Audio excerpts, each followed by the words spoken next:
Yang dicintai oleh Kristus Yesus, jumpa bersama dengan saya, Billy Zakarian, dan sebuah renungan atau devotion, dan berharap supaya setiap firman Tuhan yang kita bisa terima ini bisa memberikan tuntunan untuk semakin mengenal Kristus Yesus, Tuhan kita yang luar biasa.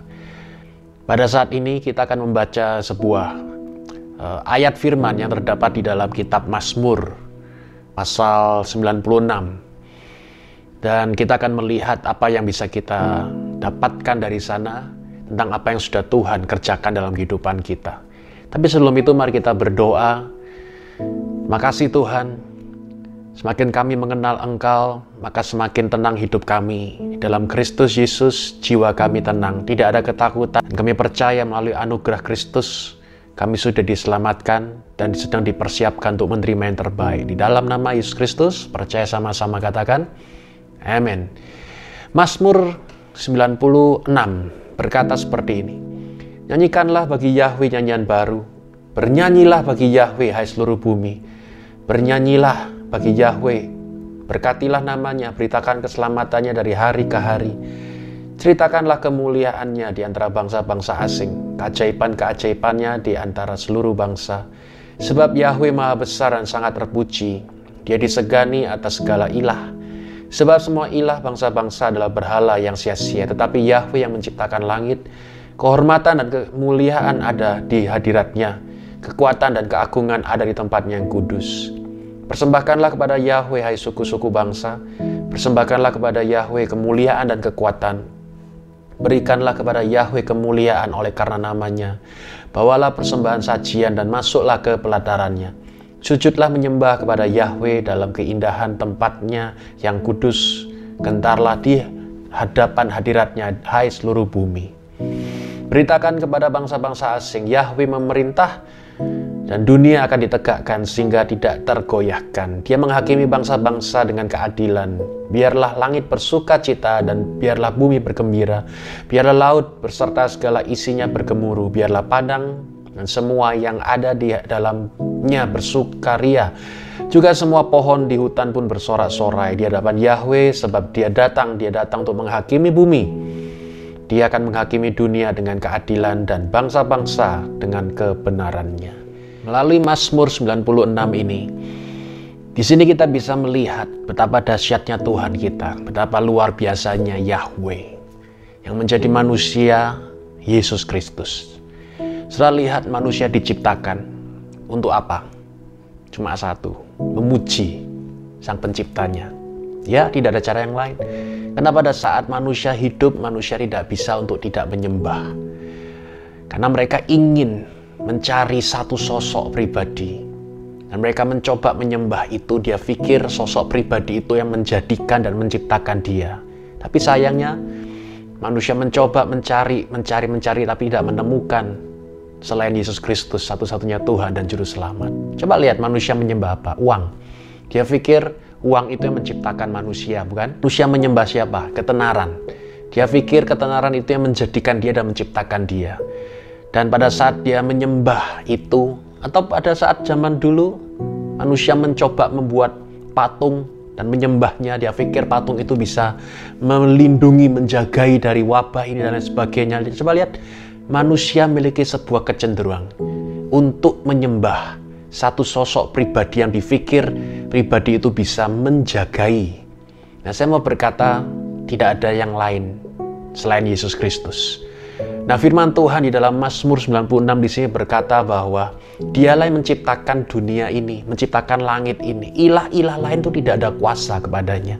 Oleh sebab itu persembahkanlah. Ya, di ayat 7 berkata persembahkanlah, berikanlah, bawalah ucapan syukur, korban sajian. Anda lihat, sujudlah menyembah. Nah, di sini melalui pasal 96 dari kitab Mazmur ini, dia mengajak kita untuk menjadikan Tuhan satu-satunya juru selamat kita, satu-satunya pribadi yang dimana pribadi tersebut untuk menjadi Tuhan dalam kehidupan kita. Saudara lihat berapa persen yang Anda berikan kepada Yesus Kristus. Mestinya 100%. bukan separuh, bukan 20%, tapi semuanya. Nah, kenapa kita mau memberikan diri kita kepada dunia? Memberikan waktu kita pada dunia, memberikan hati kita pada dunia, memberikan affection, perhatiannya kita kepada dunia. Saudara tahu dunia? Dunia, pada saat kita memberikan perhatian pada dunia, Anda pikir dunia bisa mengembalikan pada saudara? Anda berikan waktu pada dunia, saudara pikir waktu dari dunia bisa diberikan pada kita kembali? Satu hal yang saya temukan, saudara, tidak ada.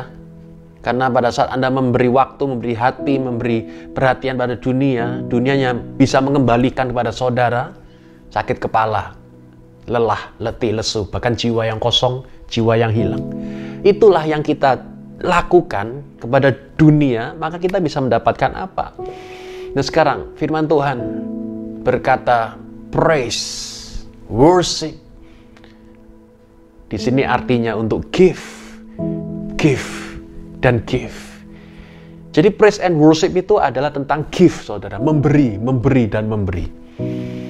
Bagaimana bisa? Coba lihat yang terdapat pada saat kita mengangkat tangan. Orang kalau mengangkat tangan bagaimana? Dia memberi penyembahan. Dia memberi ucapan syukur. Dia memberi pengagungan. Coba lihat, memberi. Pada saat orang mengangkat tangan juga dia katakan, I give glory. Memberi kemuliaan. Coba lihat. Jadi memberi. Coba pada saat orang bertepuk tangan, apa yang dilakukan? Dia memberi sorak-sorai, ya kan? Dia memberi sorak-sorai, wah hebat. Dia memberikan aplaus, memberikan apresiasi. Pada saat persembahan, kita memberi ucapan syukur. Pada saat kita berdoa, coba memberi pernyataan iman. Kita berdoa bukan dengan cara minta, bukan itu. Ya, pada saat kita berdoa, kita memberi pernyataan iman kita kepada Tuhan Kristus Yesus kita. Coba lihat, pada saat ini filosofi yang salah adalah tentang pada saat kita ke gereja, orang maunya ngapain? Menerima. Saya mau menerima apa hari ini? Pada hari Minggu, saya bisa mendapatkan apa dari gereja ini? Ya, apakah puji-pujiannya bagus, firmannya bagus, pendetanya ganteng, pendetanya cantik. Saudara mau menerima apa dari gereja itu? Oh, saya berharap saya bisa menerima sesuatu. Dan pada saat saudara pulang dengan harapan mendapatkan sesuatu, hatinya sudah siap untuk menerima. Tapi sayangnya di gereja itu, momen itu, mungkin yang mimpin pujian salah kunci, yang khotbah tiba-tiba tidak bisa hadir digantikan dengan orang yang lain. Saudara, muncullah hati itu jadi apa? Kecewa. Duh, kok begini? Sederhana, kenapa itu terjadi? Orang kalau ke gereja bukan untuk menerima. Duh, kenapa? Orang, sebenarnya Anda kaget dengarkan ini. Orang kalau ke gereja itu untuk memberi. Oh, kalau kita datang gereja untuk menerima, one day Anda tidak bisa mendapatkan dari apa yang Anda harapkan, kecewa saudara. Tapi kalau Anda ke gereja datang untuk memberi, maka saudara tidak akan pernah dikecewakan. Kenapa kita bisa memberi? Karena Tuhan sudah kita punya. Karena Tuhan dalam diri kita sudah memberikan yang terbaik. Karena Tuhan memberikan perlindungan, damai sejahtera, pemeliharaan, penyertaan. Kita sudah menerima. Nah, pada saat kita ke gereja, kita memberi celebration, ucapan syukur. Terima kasih Tuhan, terima kasih Tuhan. Sepanjang minggu Engkau telah jagai kami. Sepanjang minggu Engkau telah lindungi. Sepanjang minggu Engkau telah berikan anugerah yang luar biasa. Dan hari Minggu ini saya siap untuk memberi yang terbaik pada Tuhan, yaitu apa? Kemuliaan hanya bagi Tuhan Yesus saja. Lihat, Anda tidak akan pernah dikecewakan.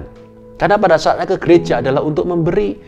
Lah, orang kalau ke gereja ingin mendapatkan. Dapatkan apa? Dapat berkat, dapat tuntunan.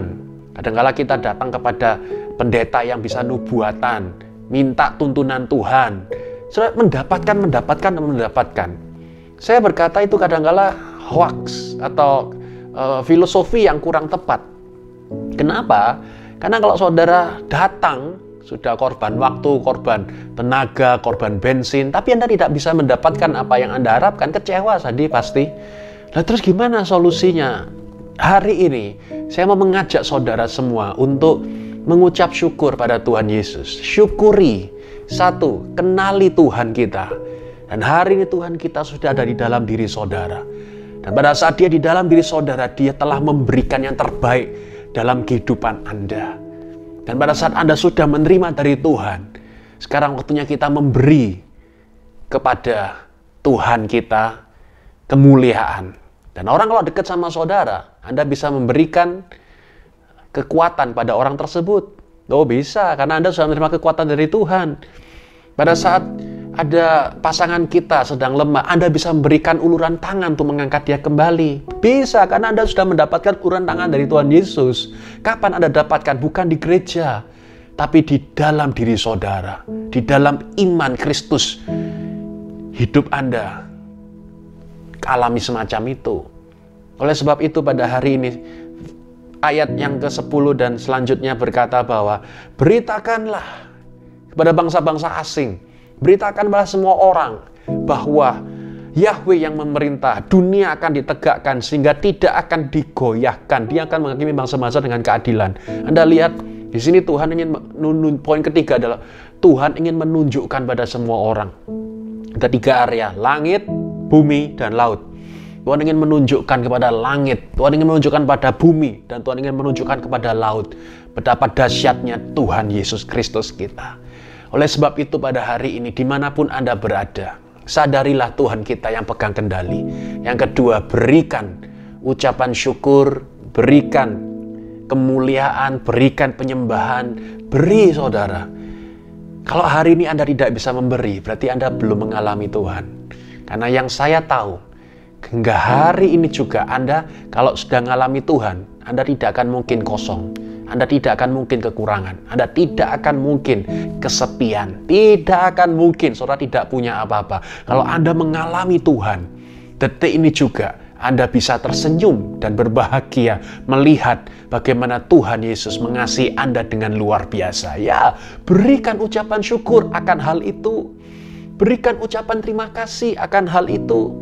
Saya berkata gini, hati saya ini ngerasa bahwa, wah terima kasih Tuhan karena penyertaan-Mu sangat luar biasa. Dan yang ketiga, tunjukkan kepada semua orang, kepada langit, bumi, dan laut, bahwa detik ini juga kita tidak ditinggalkan sendiri. Tuhan Yesus mengasihi kita, Tuhan Yesus menjagai kita, dan Tuhan Yesus mencintai kita dengan luar biasa. Amin. Mari kita berdoa. Dan adakah di antara saudara yang sedang alami pergumulan? Saya ingin mendoakan saudara juga. Adakah di antara saudara yang sedang mengalami persoalan? Saya mau mendoakan saudara. Untuk mata saudara, Tuhan berdoa pada mereka semua yang ada di sini. Percaya Tuhan, Engkau menjamah mereka satu persatu. Buat kami bukan cuma melihat tangan-Mu saja Tuhan. Berkat, perlindungan, kekuatan, bukan itu. Tapi Sang Pemberi berkat, Sang Pemberi perlindungan, Sang Pemberi kekuatan, ajari kami Tuhan untuk melihat pribadi yang luar biasa. Sehingga kami, meskipun dalam kondisi semacam ini, tetap melihat Tuhan yang maha besar, Tuhan yang maha luar biasa. Terima kasih Tuhan Yesus. Ikuti doa saya bersama-sama. Tuhan Yesus, pada hari ini, aku menjadikan Engkau sebagai Tuhan dan Juru Selamat. Sekali lagi, Tuhanku adalah Yesus. Tidak ada Tuhan selain Yesus Kristus. Di dalam nama Yesus, amin. Ketika saudara sudah berdoa seperti itu, ya, kami percaya Anda sudah lahir baru dan di dalam Yesus, Engkau punya hidup yang luar biasa. Saya mendorong saudara untuk share firman ini, supaya orang lain juga mengenali kabar baik. Ingat, kita di dalam Yesus bukan cuma untuk mendapatkan mereka, karena kita sudah menerima. Waktunya kita memberi kemuliaan, memberi ucapan syukur, memberi sorak-sorai, memberi penyembahan, dan anugerah Tuhan terus dinyatakan dengan luar biasa. Yeshua HaMashiach, bless you.